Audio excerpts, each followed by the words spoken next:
पिताजी आप लौट आए।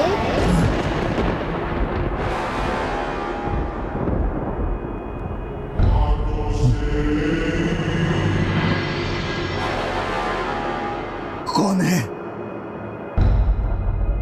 कौन है वहां?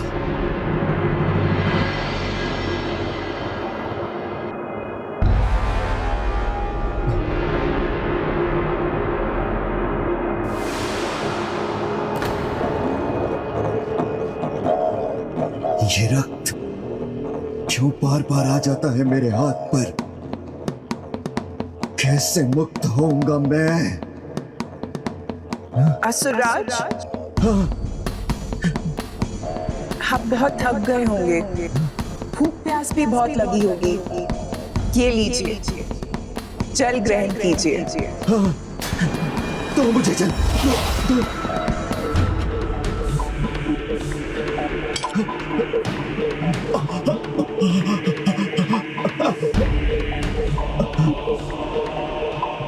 इसमें तो कुछ भी नहीं है।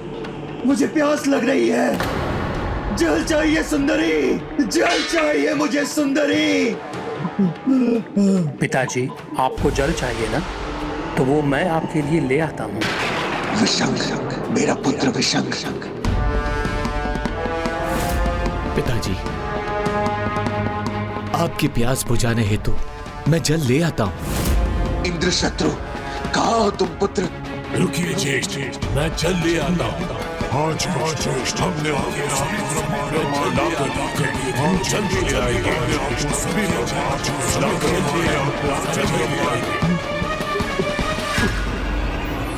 ये भ्रमित वचन नहीं। अपनी प्यास बुझाने के लिए जल चाहिए मुझे, वास्तविक जल। रश्मि प्रभा की स्मृति जगाकर गणेश को संकट में डालने का प्रयास करने वाला भंडासुर अब स्वयं अपनी स्मृतियों के जाल में उलझ गया है। किंतु अब तो गणेश भी किसी उलझन में दिखाई दे रहा है। माता, मुझे लगता है गणेश चिंतन में है, क्योंकि उसे शीघ्र इस महिष आक्रमण का तोड़ सोचना है। अन्यथा माता और उनकी सेना अपने वचनानुसार आक्रमण के लिए तो क्या, स्वरक्षा के लिए भी अपने शस्त्र नहीं उठाएंगे।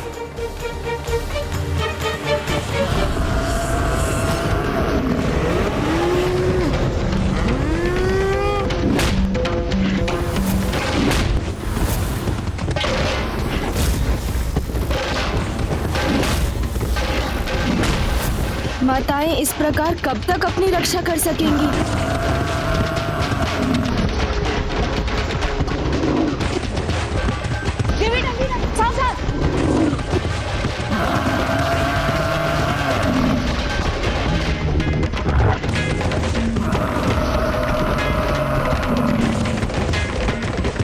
मैं अब तनिक भी विलंब नहीं कर सकता। किंतु ये अस्त्र क्या है? इसका तोड़ क्या है? कुछ समझ नहीं पा रहा हूं मैं।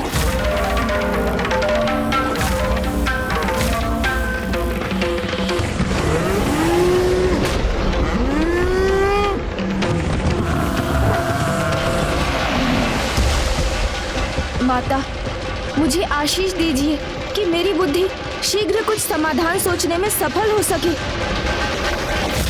स्थिर भाव, स्थिर भाव, स्थिर भाव।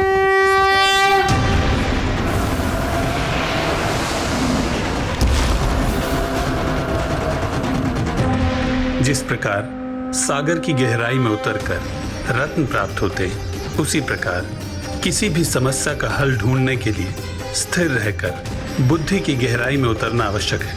इसीलिए माता ने पुत्र गणेश को स्थिर रहने का आशीर्वाद दिया है।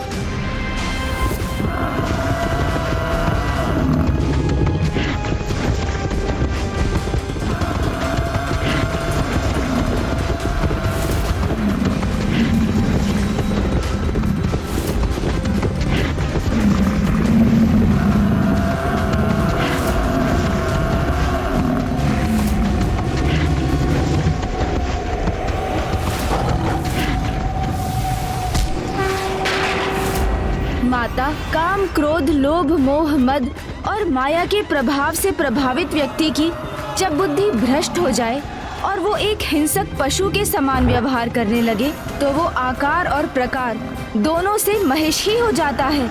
इसलिए ये क्रूर पशु और कोई नहीं, महिषासुर ही है, महिषासुर ही है।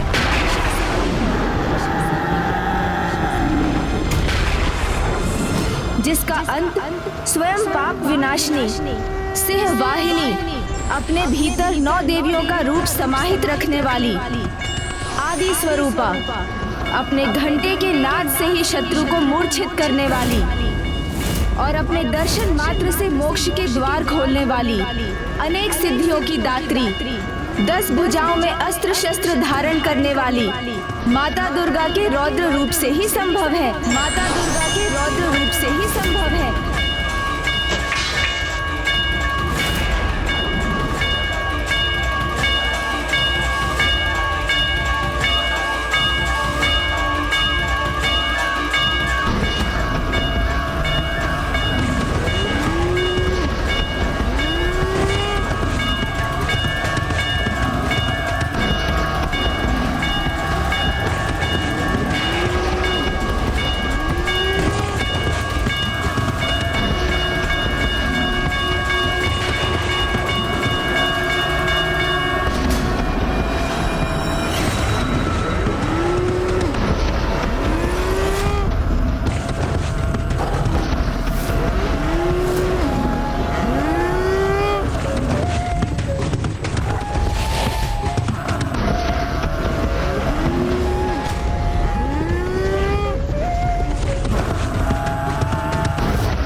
युद्ध के इस चरण में तो मैं माता को भंडासुर के अस्त्र का तोड़ बताने में सफल हुआ।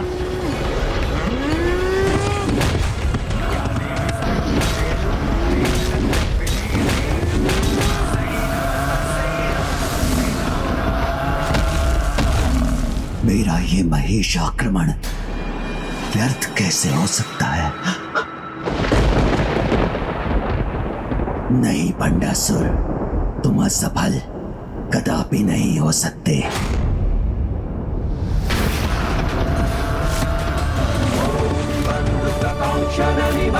रुचिराक्षमाला पाषाण कुशोच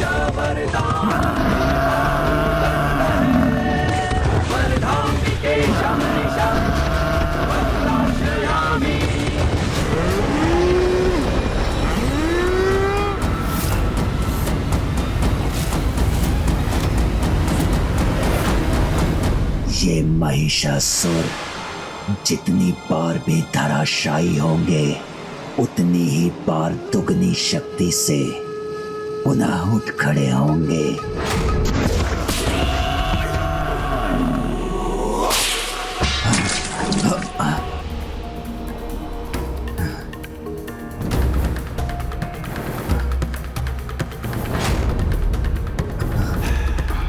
किंतु ये रक्त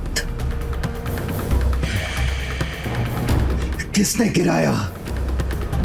कौन है जो मुझे प्रताड़ित करने का प्रयास कर रहा है? पिताजी इधर देखिए, मेरी ओर, मैं यहाँ हूँ।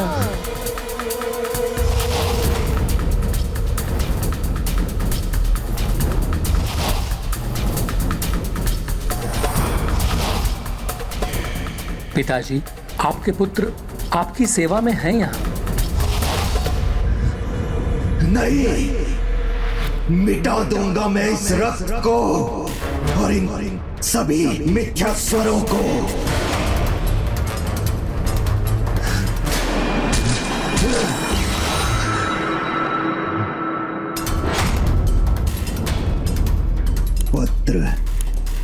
पुत्री, पत्नी, भ्राता, किसी का कोई मूल्य नहीं है मेरे लिए। मुझे तो बस अपनी विजय चाहिए, जिसे कोई टाल नहीं सकता, स्वयं गणेश जी भी नहीं। मेरे दिए तोड़ के अनुसार माता ललिता द्वारा रौद्र दुर्गा माता रूप में उनके प्रहार से भी महिषासुर का अंत क्यों नहीं हो रहा है?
इस युद्ध में प्रथम बार ऐसा हो रहा है कि माताएं आहत हुई हूं। ये पुनर्जीवित होकर पुनः कठोर प्रहार कैसे कर पा रहे हैं? अब समझ आया, जो कार्य विधि ने नियत किए हैं वो उसी प्रकार होने होंगे। माता कात्यायनी तो सच्ची प्रार्थना और उचित आवाहन से ही प्रकट होंगी, जो ऋषि कात्यायन द्वारा माता को पुत्री रूप में पुकारने पर ही संभव है।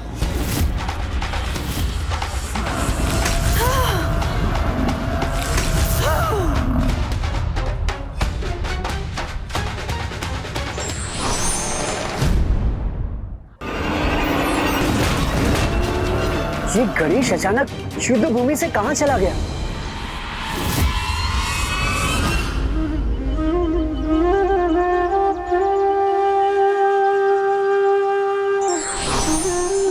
प्रणाम ऋषिवर।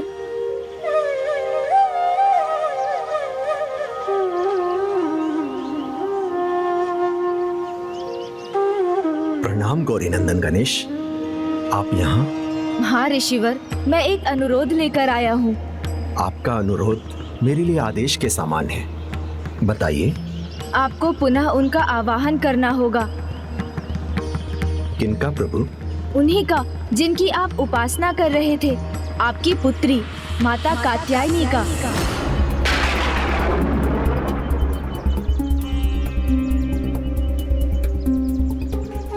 नहीं प्रभु, आप मुझे क्षमा करें। मैं आपके एक आदेश पर अपने प्राण त्याग सकता हूं, परंतु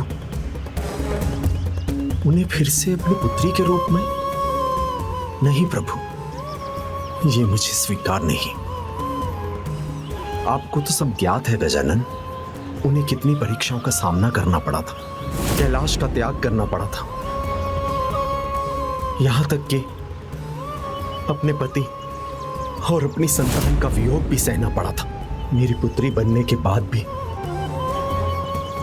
उनके कष्ट दूर नहीं हुए थे। उनको अपने पति का साथ नहीं, आदेश मिला था महिषासुर के वध का, और अपने पति और संतान की पुनः प्राप्ति के लिए उन्हें कितना कठोर तप करना पड़ा था।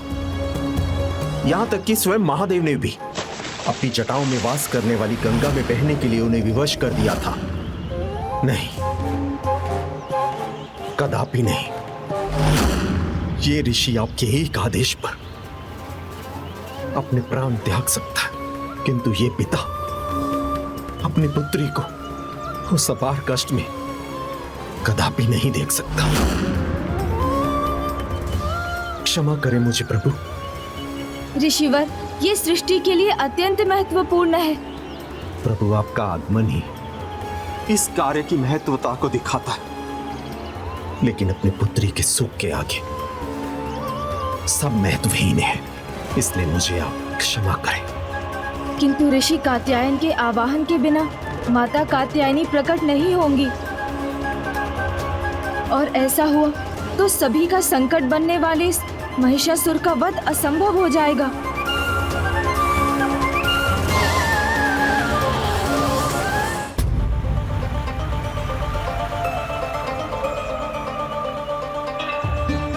ऋषिवर के आवाहन के बिना माता का कात्यायनी रूप में आना असंभव होगा, और यदि ये संभव ना हुआ तो मैं माता की आशा और उनके विश्वास को असत्य कर उन्हें निराश कर दूंगा।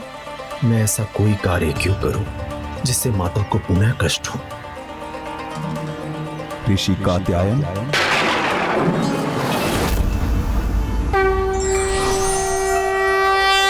प्रभु गणेश जी,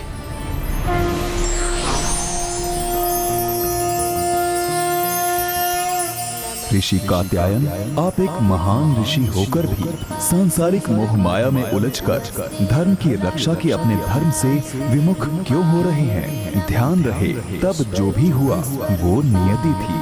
जिनके कष्ट के विचार में आप उलझे हैं उन्हीं की लीला थी। जिनकी इच्छा से ही संसार में कुछ भी होता है। मत भूलिए, आपकी पुत्री जगत जननी है, तो उसी रूप में गणेश की माता भी थी। माता और पुत्र का संबंध तो पिता और पुत्री के संबंध से भी अधिक विशेष होता है। ये जानते हुए भी आप अपनी पुत्री के ही पुत्र गणेश को मना क्यों कर रहे हैं, जो एक अत्यंत महत्वपूर्ण कारण से ही आपके पास आए हैं? मैं भी कितना मूर्ख हूं। मैं उन्हें मना कर रहा था जो स्वयं मेरी पुत्री कात्यायनी के अंश है, जो देवी माता के ही रूप है। रुकिए प्रभु,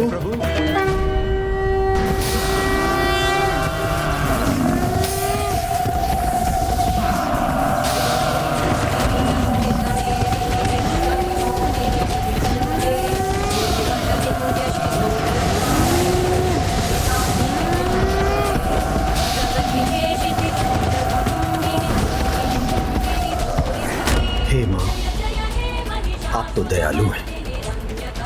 आप अपने भक्तों को कभी निराश नहीं करती हैं। उन पे सदा आपकी कृपा बनी रहती है।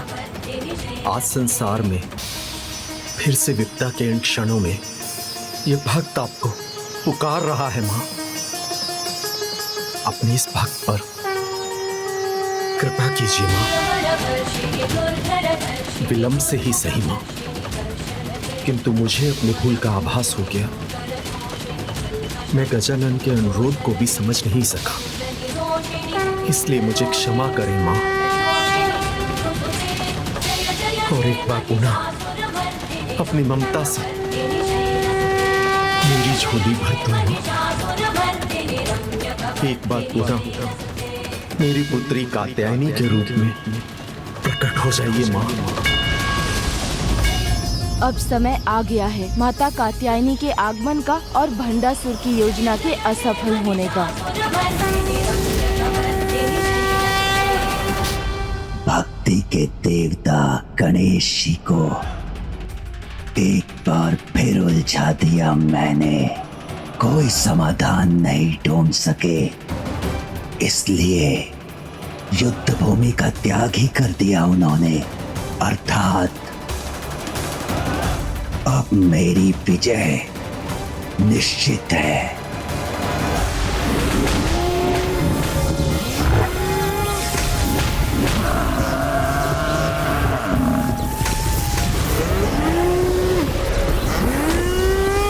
पिछली बार का प्रतिशोध मैं अवश्य लूंगा।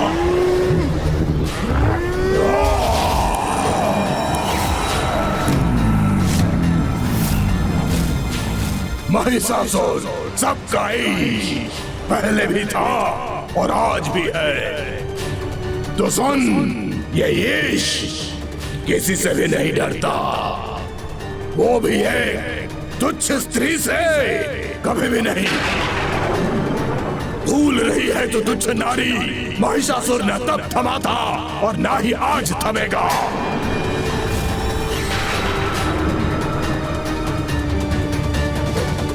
लज्जा का आभास होता भी है इन असुरों को। माता ने इस महिषासुर का इतना भयंकर अंत किया था और ये फिर आ गया पुनः अपने अंत के लिए माता को चुनौती देने। भूत और वर्तमान में बस इतना भेद रहेगा कि आज महिषासुर की विजय होगी और इस तुच्छ नारी की पराजय।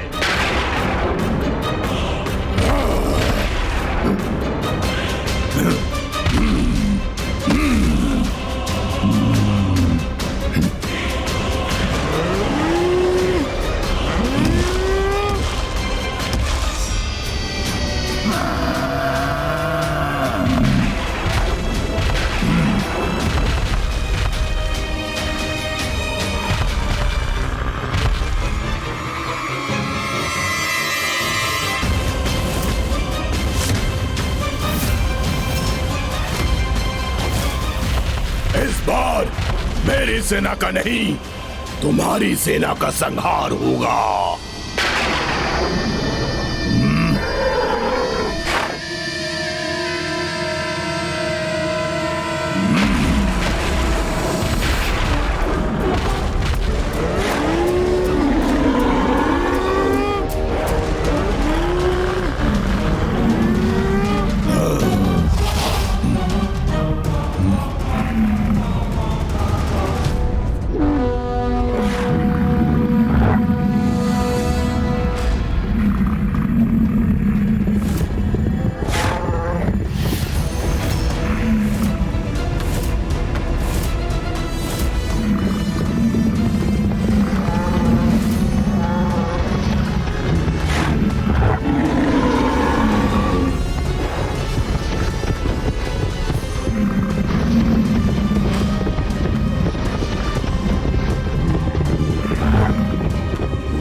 आज जब मेरी सेना इस देवी सेना को पराजय का स्वाद चखाएगी, पराजित करेगी, तब आनंद वर्षा में भीगूंगा मैं।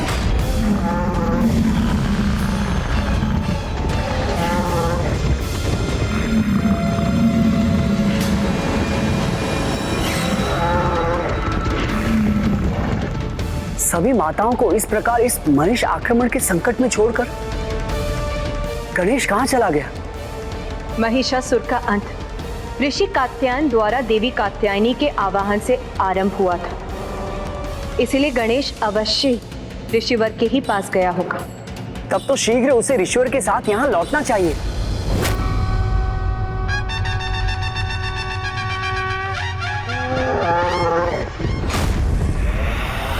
मुझे ज्ञात था गणेश इस आक्रमण को कदापि नहीं रोक पाएंगे। इस युद्ध के अंत और मेरे विजय के साथ ही मैं पुनः अनंत काल के लिए असुर सम्राट के रूप में इस असुर सिंहासन पर स्थित होऊंगा। जीर्ण शीर्ण अवस्था में है तो क्या हुआ, है तो मेरा ही असुर महानायक भंडासुर का सिंहासन।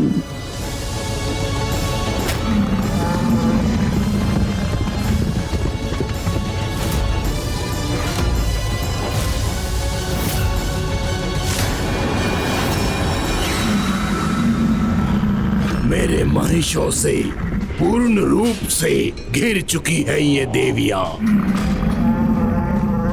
बस अब इनके नष्ट होने में मात्र एक प्रहार की ही देर है।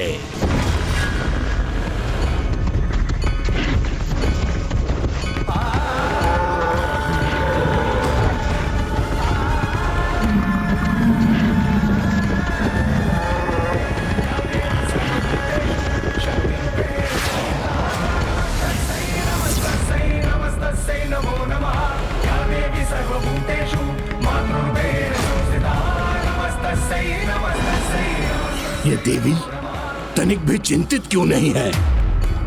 इसने तो बड़ी निश्चिंतता से अपने नेत्र बंद कर लिए हैं।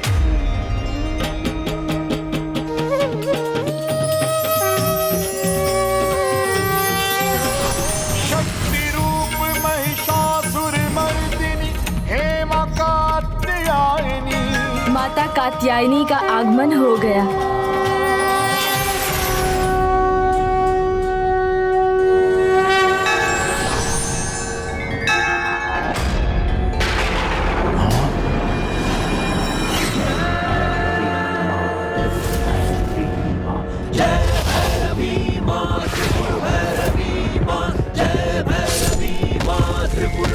ये तो वही नारी है। ये पुनः मेरे सामने कैसे आ गई? बस महिषासुर, पुनः अपने काल से भेंट करना चाहते हो ना तो अब उसमें अधिक समय नहीं लगेगा।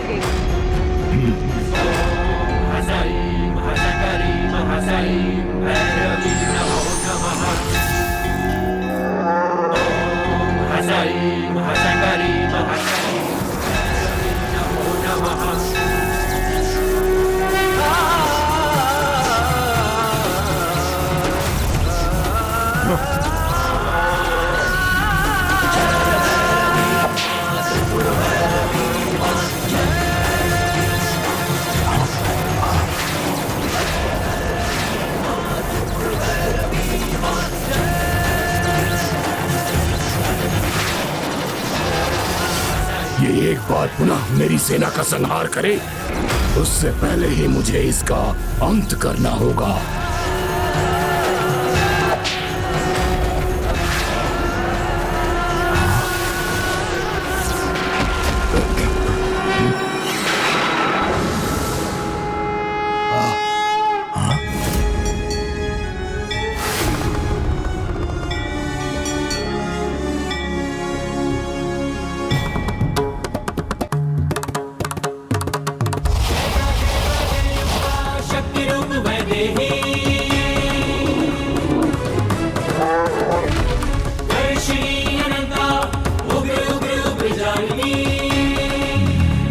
आक्रमण करो और अंत करो इस नारी का।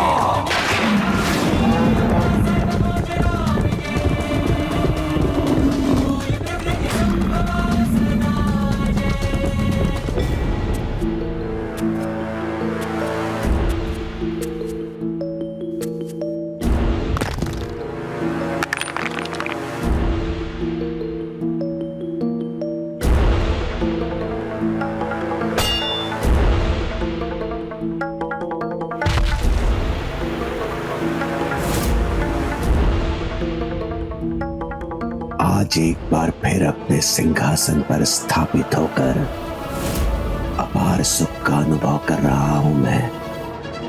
सुख हो रहा है ना तुम्हें इस टूटे हुए सिंहासन पर आसीन होकर? सर्वथा अकेले रह गए ना तुम, भला उसका क्या लाभ?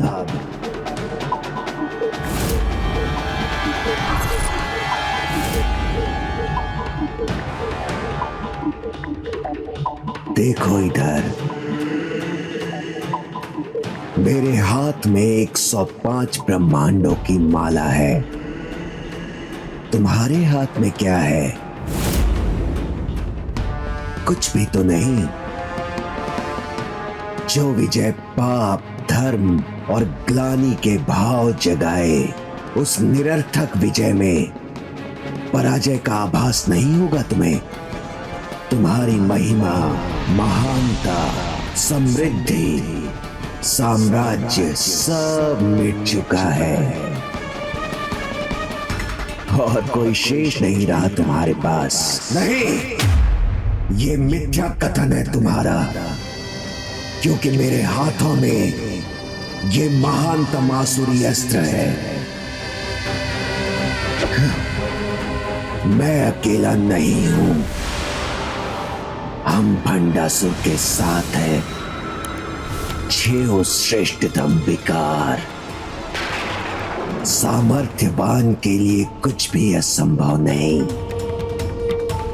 ये सिंहासन, ये राजसभा, ये भवन इस साम्राज्य के नवनिर्माण तो मेरे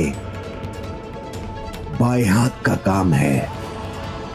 पांडासुर, विजय उत्सव की तैयारी करो, क्योंकि आज युद्ध भूमि में महिषासुर तुम्हें अवश्य विजय दिलाएगा। कोई चिंता नहीं है मुझे, उत्सव अवश्य होगा।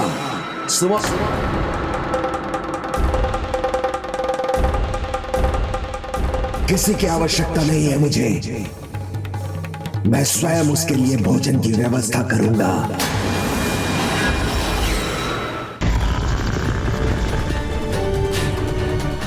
आज एक नहीं असंख्य महिष है तुम्हारे सामने, इसलिए आप हमसे सुरक्षित नहीं रह सकोगी। तुम कौन सुरक्षित है और कौन असुरक्षित, ये तुम्हें अभी ज्ञात हो जाएगा दुष्पापी।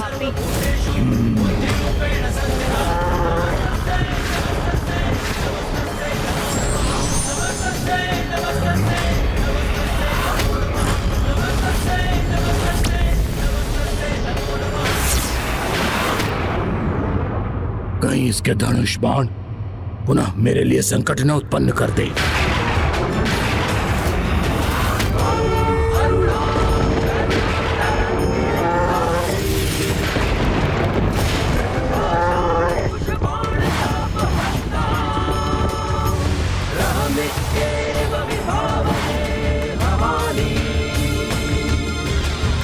असंख्य महिषों का अंत करने के लिए मात्र 2 बाण, कदाचित अपनी ओर बढ़ती ऐसी अपार शक्ति को देखकर अपना मानसिक संतुलन खो बैठी है ये नारी।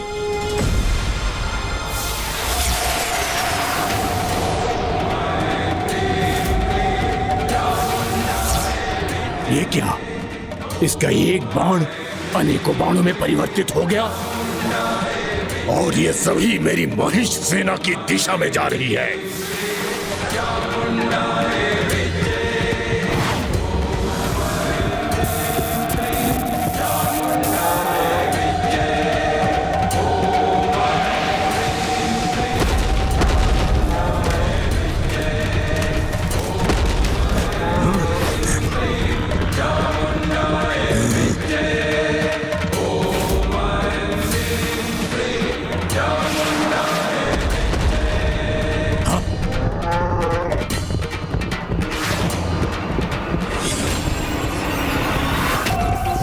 से कोई जीवित नहीं बचेगा।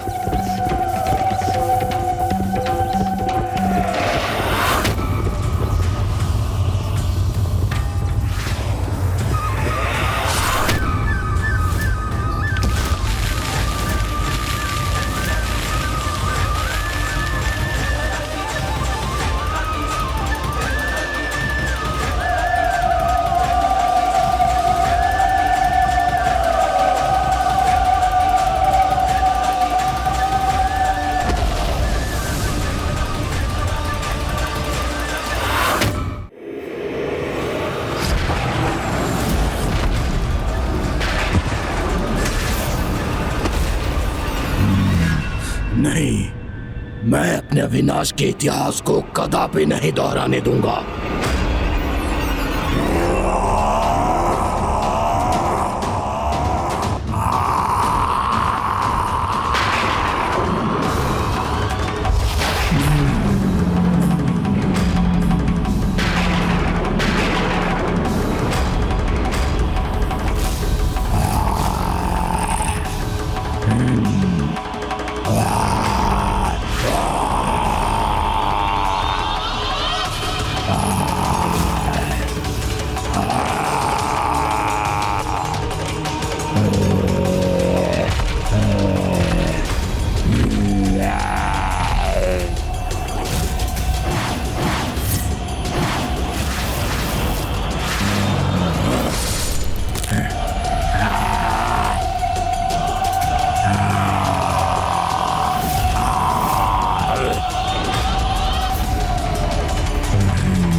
तुच्छ नारी, तुम किसने भी प्रहार कर लो, किंतु मेरे इस असुर का अंत तुम कदापि नहीं कर सकती।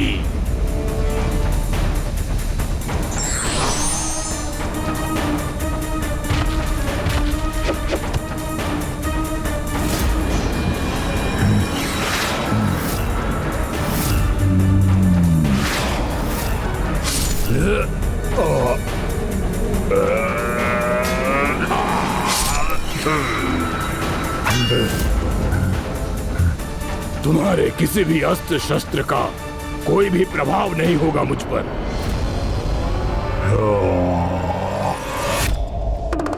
माता के प्रहारों से भी सुरक्षित है यह असुर? ऐसा कैसे संभव है? क्या गणेश के पास इसका कोई समाधान है?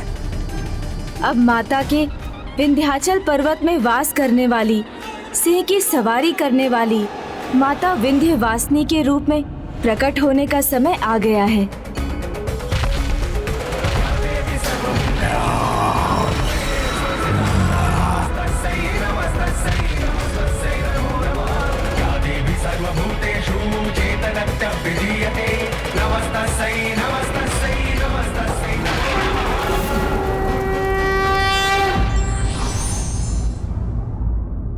बुद्धि का बल ही सच्चा बल है, शारीरिक बल तो मात्र बलशाली होने का भ्रम है। विघ्नहर्ता श्री गणेश के अद्भुत शक्तियों से भरे वीडियोस देखने के लिए चैनल को सब्सक्राइब करना न भूलें और साथ ही बेल आइकॉन भी दबाएं।